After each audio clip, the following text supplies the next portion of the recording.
टैगोर के गुण लाने के लिए दोबारा जन्म लेंगे 100 बार तब भी नहीं आएगा। हाँ, दाढ़ी बदल के और मेकअप करा के 15-15 लाख के उससे कुछ होने वाला नहीं। दाढ़ी बढ़ाने से टैगोर नहीं बन जाते। लगता है कि ये वैक्सीन यशस्वी प्रधानमंत्री जी ने तैयार किया। ये कोई साइंटिस्ट है जिनका डिग्री तक नहीं है, वो कोई साइंटिस्ट बन गए। ये जो वैक्सीन है 1 करोड़ लोगों को जब लगा तब यशस्वी जी 56 इंच लेके आगे और फिर वो भी पौंडुचेरी की मैडम लाई वहां पर नर्स कि इलेक्शन है और गमछा पहना आसाम का। इस किस्म की घटिया हरकतें करेंगे यशस्वी जी।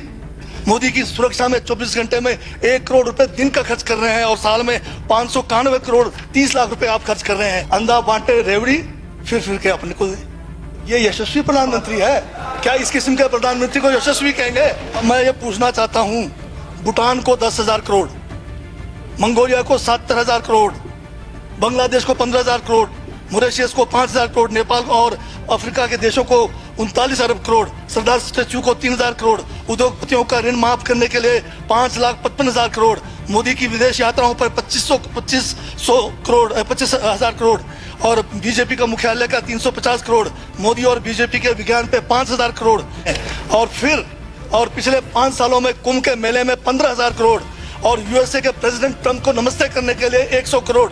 तो आपने जो है भारत को उच्चतम बेरोजगारी के दर पर पहुंचा दिया है।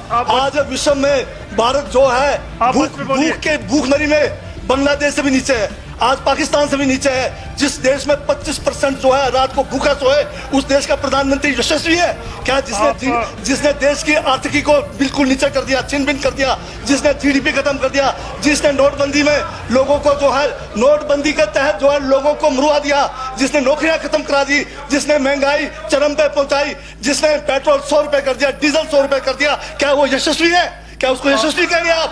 यशस्वी प्रधानमंत्री है आपका, जिसने भारत के सैनिकों को शहीदों की संख्या पिछले 30 सालों में सबसे ज्यादा है। क्या ये यशस्वी प्रधानमंत्री है? जिसने देश के अंदर चीन को घुसा दिया, क्या वो यशस्वी प्रधानमंत्री है? बजट पे बोलिए। माननीय सभापति महोदय, ये बजट में जिक्र हुआ है यशस्वी प्रधानमंत्री का और मुझे उसका जवाब देने का पूरा अधिकार है, जो मुझे कोई छीन नहीं सकता है। ये क्या यशस्वी कहेंगे इसको आप?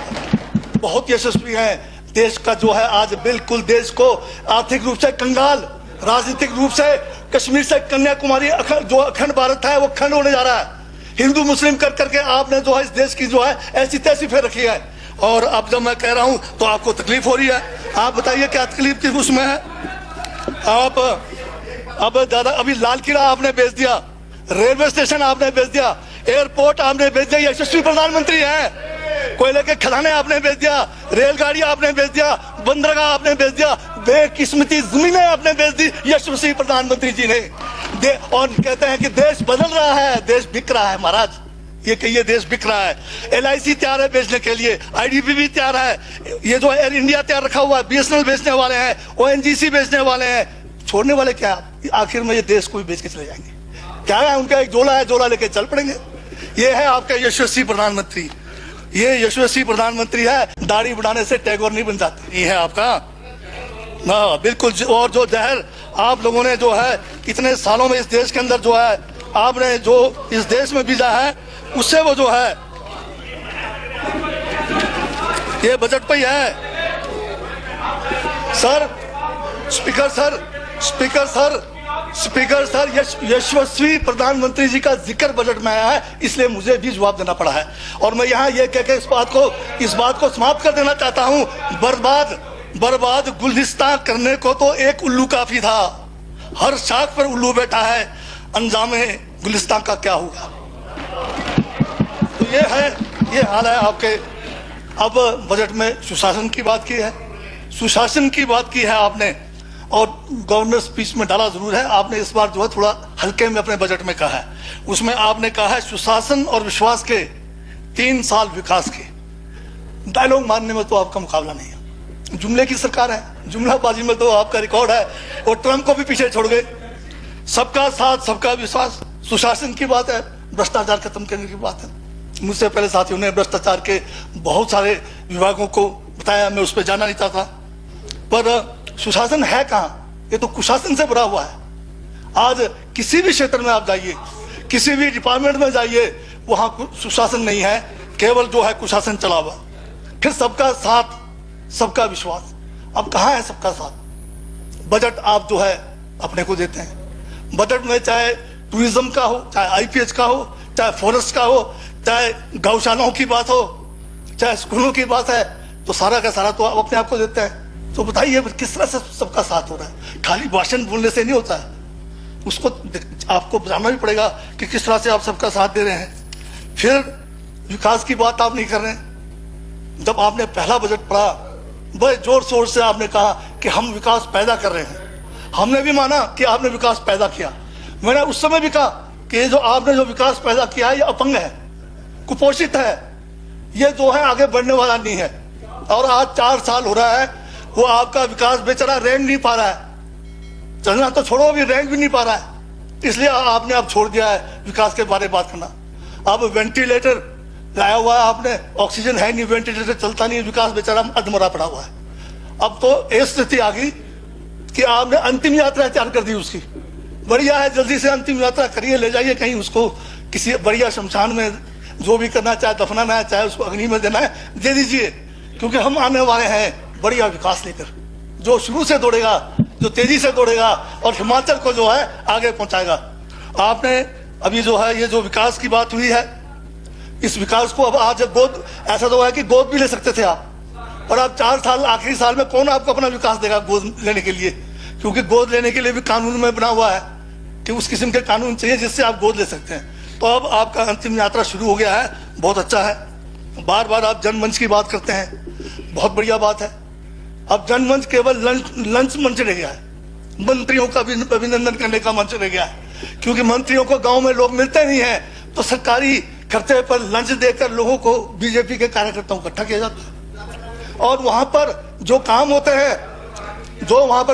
हैं, सर्टिफिकेट देना।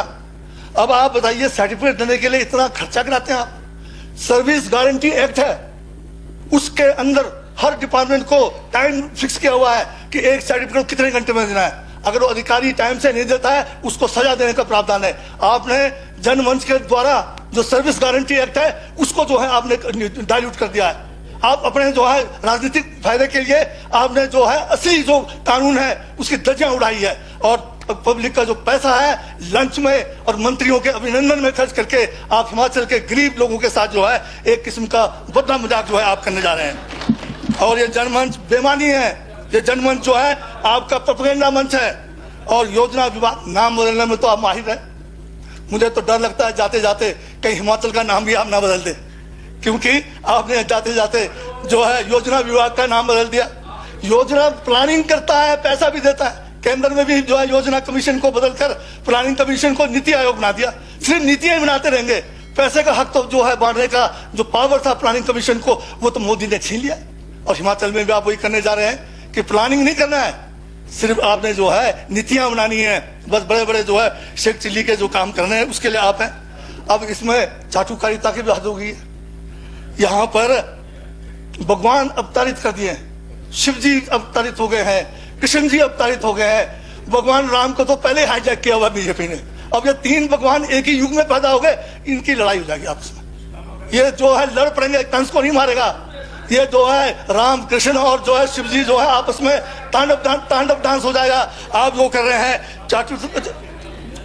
मैंने जो है चाटुकारिता के बाजार में मैंने सौदे बदलते देखा है। खरे सिक्कों से कहीं ज्यादा मैंने खोटे सिक्कों को बिकते देखा है। यह है चाटुकारिता। कहाँ जा रहे हैं आप? कैसे कैसे मतलब काम आप करने जा रहे हैं?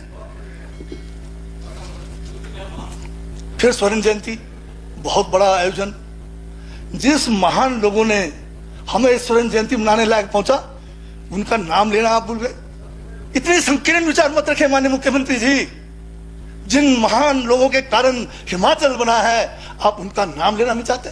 पंडित जवाहरलाल नेहरू जी, सरदार पटेल जी, डॉक्टर यशवंत सिंह परमार जी, और जो उसके बाद में इंदिरा गांधी जी, और उसके बाद के दिनों में जितने भी मुख्यमंत्री, चाहे शांता कुमार आए, चाहे राजा वीर सिंह जी आए, चाहे गुमल साहब आए, इन सब ने इस हिमाचल को बनाने में योगदान किया। पर एक शब्द आप बजट में नहीं लगा सकते।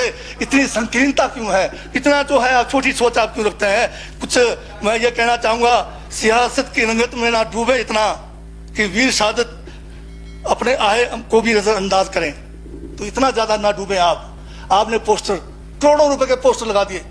आज हिमाचल प्रदेश के सड़कों को आप जो है पक्का नहीं किया, खड्डे नहीं भरे, पर सड़कों के किनारे इतने बड़े बड़े पोस्टर गरीब हिमाचल के लोगों का खून का, हमें देखते लगता कि हमारा खून चूसा हुआ हमारा डाला हुआ है। और किसका डाला हुआ है? अमित शाह, जिसने क्या किया हिमाचल के लिए। अमित शाह ने क्या किया हिमाचल के लिए, उसका पुतला रखा हुआ है। आप बताइए, डॉक्टर यशवंत सिंह परमार का छोटा सा पोस्टर तो लगाते हैं, आप करोड़ों रुपए आप जो है स्वर्ण जयंती के नाम पे फूक रहे हैं, परंतु उन महान नेताओं का नाम लेना आप भूल गए। इतनी बेकदरी भी नहीं होनी चाहिए, इतनी छोटी सोच भी नहीं होनी चाहिए। आपको सोच को जो बदलने की जरूरत है। अभी वैक्सीन की बात होती है कि ये वैक्सीन यशस्वी प्रधानमंत्री जी ने तैयार किया। ये कोई साइंटिस्ट है जिनका डिग्री तक नहीं है, वो कोई साइंटिस्ट बन गए?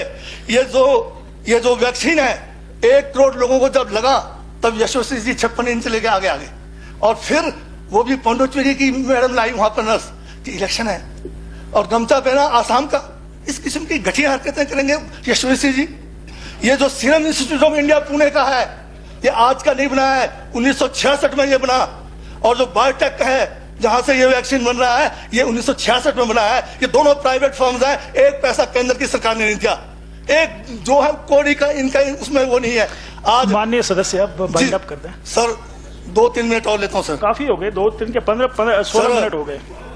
नहीं सर, अब बजट पे ही सर शुरू में अपने आप कहा था इन्होंने कि 5-6 मिनट में बात तो मैं खत्म ही कर देता सर। करिए, इतने में मैं समाप्ति कर देता। प्लीज बाइंड अप कर दीजिए। आप गायियां चला रहे हो, मजे करो आप, गाय चलाओ आप, मजे करो आप। अच्छा सर, ये जो बजट है, जो वर्तमान बजट माननीय मुख्यमंत्री जी ने पेश किया है, ये बजट नहीं लगता सर, ये लगता है वसीयत है। वसीयत कब लिखते हैं? जब मैं जाने के बाद परलोक सिधाऊंगा, ऐसे काम कर देना। ये तो वसीयत है सर। ये कह रहे हैं कि मैं हवाई अड्डा बनाऊंगा। अरे 2000 करोड़ हिमाचल का आप हवाई अड्डे के लिए डाल रहे हैं, या स्कूल ही बन रहे हमारे। अभी एक जवाब आया, अटल आदर्श आवासीय योजना, 3 स्कूल, कितने पैसे? 5 करोड़। 5 करोड़ में सर एक बिल्डिंग बनता है, उसको आवासीय बनाना है, उसमें हॉस्टल बनाना है, कम से कम भी 30 करोड़ रुपए कम से कम चाहिए एक को चलाने के लिए। कब बनेगा वो? जब आप जाएंगे। इसी तरह से बहुत सारे स्कीम जो है सर वसीयत लग रहा है। ये बजट नहीं है, ये किसी इकोनॉमिस्ट के राय से बजट नहीं बनाया है। ये आरएसएस के जो है वो जो चुनाव का जो एक गढ़ होता है, वहां बैठ के ये बनाया गया है। ये हिमाचल को जो है सर, कहीं भी कोई बेरोजगारी दूर करने की बात नहीं है, बागवानी को आगे करने की बात नहीं है, कृषि को किस तरह से आगे ले जाएंगे। 15 लाख बेरोजगार बैठे हुए हैं, आप उनकी चिंता नहीं है। आपको चिंता है केवल वोट लेने की चिंता है, बाकी कुछ नहीं है। प्राथमिकताएं आपकी जो है बिल्कुल अलग किस्म की प्राथमिकता है, जो आम आदमी के लिए नहीं है। तो सर ज्यादा समय नहीं लेके आखिर में इतना ही कहूंगा, हकदार बदल दिए जाते हैं, किरदार बदल दिए जाते हैं। ये दुनिया है साहब, यहाँ मन्नत पूरी ना हो तो रिश्ते क्या भगवान तक बदल दिए जाते हैं। धन्यवाद। सब्सक्राइब कीजिए न्यूज रिएक्शन चैनल को और प्रेस कीजिए नोटिफिकेशन बेल को, ताकि आप पास के लेटेस्ट न्यूज अपडेट्स सबसे पहले